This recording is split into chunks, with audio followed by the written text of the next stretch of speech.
mga gipit dyan sa pera, naghahanap ba kayo ngayon ng silver lining sa inyong buhay?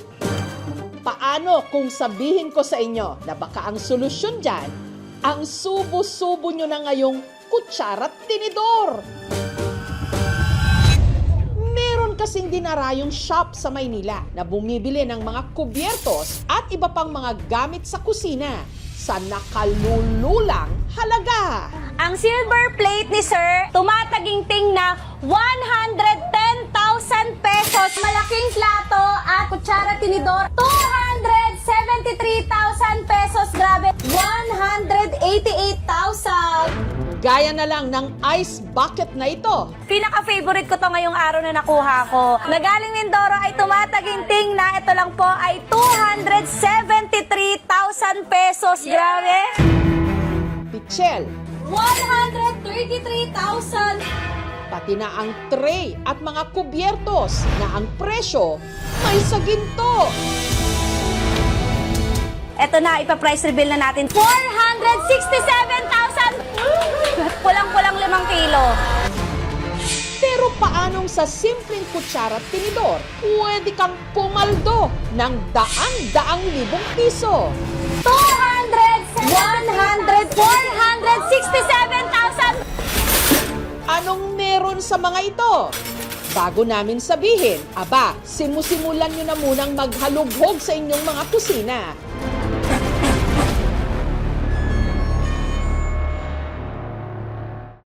Ang Hotel and Restaurant Management graduate at taga-Sorsogon na si Joyce, hindi niya tunay na pangalan. Matapos mapanood ang vlog, kinalkal na ang mga pinakaiingatan nilang gamit sa kusina. Hanggang nakita niya ang kanilang kitchen set na may 28 na pares ng kutsara at tinidor at 28 ding piraso ng bread knife. Sa tagal ng panahon niya na nasa Athens, hindi na namin din alam kung kailan niya binili yun. Regalo ito sa kanya ng kanyang ina na caregiver sa Greece noong dekada 90. Ang plano ni mama ko noon, for display lang siya. And then gagamitin pag may mga occasion. Talagang hindi ko siya pinapagamit.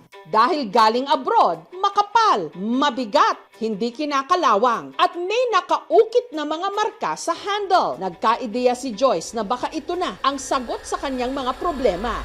Taong 2019, na-diagnose na may ovarian cancer ang kanyang ina. Kinalaunan, namatay. Dahil sa pagpapagamot at pagpapaospital, nabaon sila sa utang na umabot ng ₱250,000. Magpahanggang ngayon, hindi pa rin nila alam kung paano ito buong mababayaran. Kaya si Joyce nagbabakasakali na ang mga kubyertos na padala noon ng kanyang ina ang mag-aahon sa kanilang pagkakautang. Nakapanghinayang na yung pinapagura ng mother ko parang babaliwalain lang namin. Kung hindi lang talaga namin kailangan.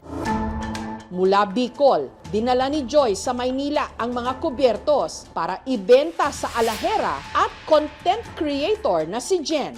Umaga pa lang, dagsana ang mga tao sa jewelry shop ni Jen. Nasa second floor ang kanyang pwesto, pero sa dami ng customer, ang pila mula ground floor umabot na hanggang third floor. So, eto na, sir. Mabusisi si Jen sa pagtingin ng mga dinadala sa kanyang items kung legit o peke. Ang hinahanap kasi niya, hindi lang simpleng kubyertos o mga gamit sa kusina, kundi dapat mga gawa sa gold o silver.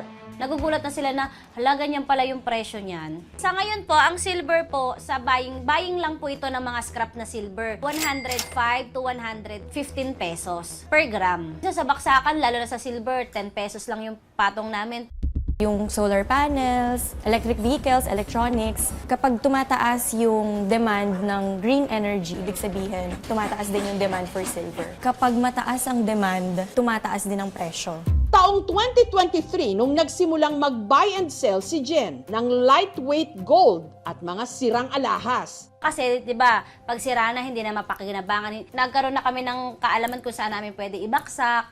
Hanggang Disyembre nitong nakaraang taon, si Jen kasama ang kanyang mister na si John nagbukas na ng sarili nilang jewelry shop kung saan hindi lang ginto ang kanilang binibili, pati mga gamit sa kusina na gawa rin sa silver o pilak.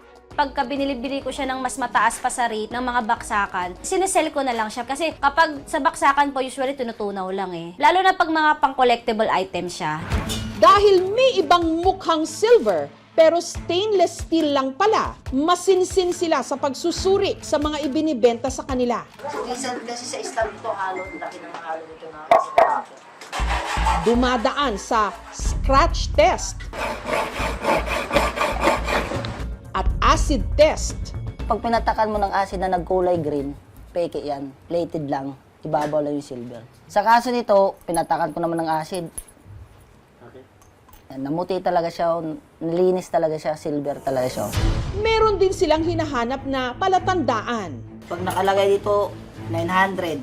Dasok yun. Wallace, Sterling, 830, 850, 925.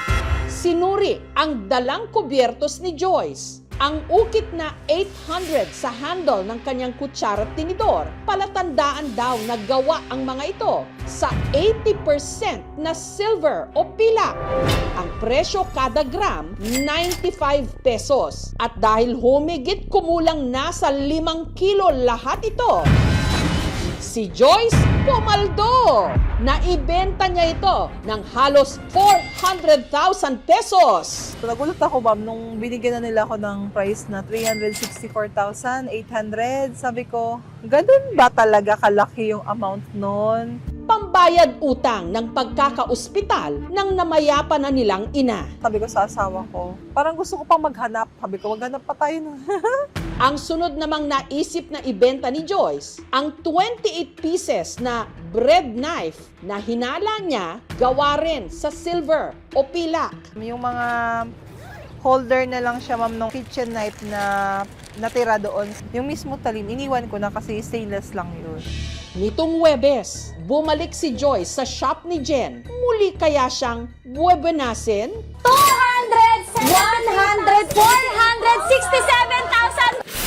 Halugpugin nyo na rin ang inyong mga kusina dahil malay nyo, baka kayo rin sa inyong kubyertos pumaldo ng 100,000 piso. Okay, almost. Ang mga dalang handle ng bread knife ni Joyce, magkano kaya ang halaga? Then, ito na ang estimated price, madam. Tumataginting na Isusubo namin sa inyo ang sagot sa aming pagbabalik. grabe, paldo.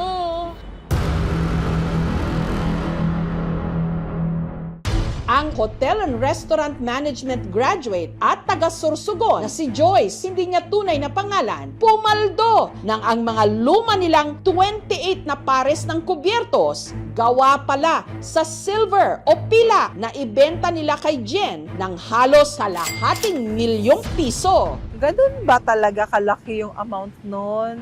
Pambayad utang sa pagkakaospital ng namayapa na nilang ina. Halos maiyak siya kasi sabi niya hindi niya daw ina-expect yun ng ganun. Sa totoo lang daw, wala daw talaga siyang pera. Sabi ko sa asawa ko, parang gusto ko pang maghanap. Nitong Huwebes, bumalik si Joyce sa shop ni Jen para ibenta ang 28 na pieces ng bread knife. Malakas daw kasi ang kutob niya. Naggawa rin sa silver ang handle nito. Lalo't kasama ito sa mga nauna na niyang naibenta kay Jen. More or less 600 grams. Para yan dun sa pagpapagawa namin ng bahay. Yan. Yan. Ganyan ang kulay ng silver puti. Pero para makasiguro, ipinasok nila ito sa makina. Ayun. AG, 79.8. 80% pataas. Pasok po sa mga silver natin yan. Ang handle ng bread knife, meron ding nakaukit na 800. Ibig sabihin, gawa sa 80% silver. So ito na, madam, ha? Price reveal. Okay, almost 650 gram. Then, ito na ang estimated price, madam. Tumataginting na